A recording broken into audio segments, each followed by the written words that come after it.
Roti of Pakistan, and the Japanese claimed they saw shades of the Buddha in him.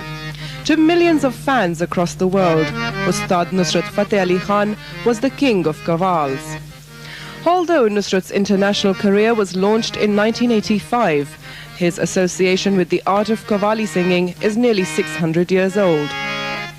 A Punjabi of Afghan descent, Nusrat Fateh Ali Khan comes from a line of classical singers and musicians.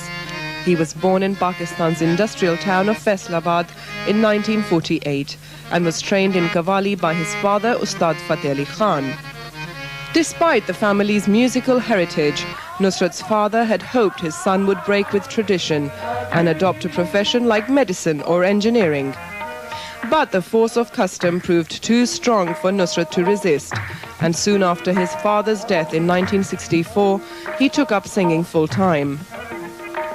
He gave his first big performance at the age of 16, and by 1971 was leading his father's group.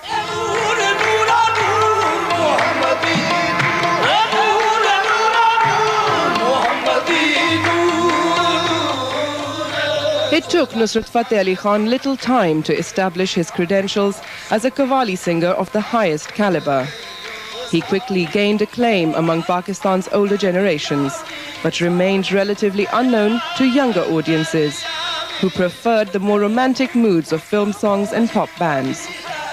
Reviving interest in qawwali became a mission for Nusrat, who not only wanted to master the art himself, but also wanted to stretch the boundaries of the musical genre that had originated in the 13th century.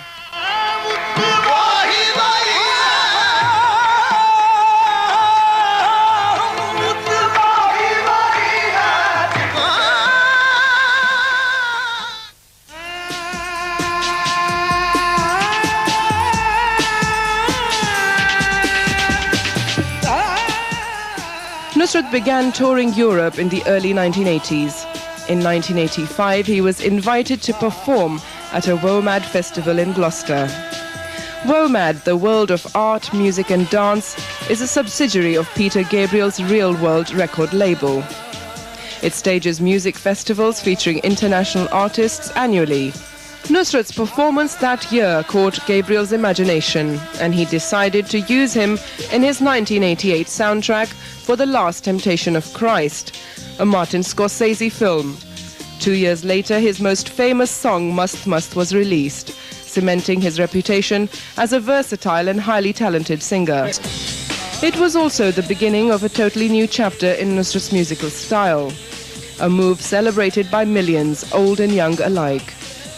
This shift towards a more modern sound also invited a fair deal of criticism from traditionalists, who accused Nusrat of selling out to the West.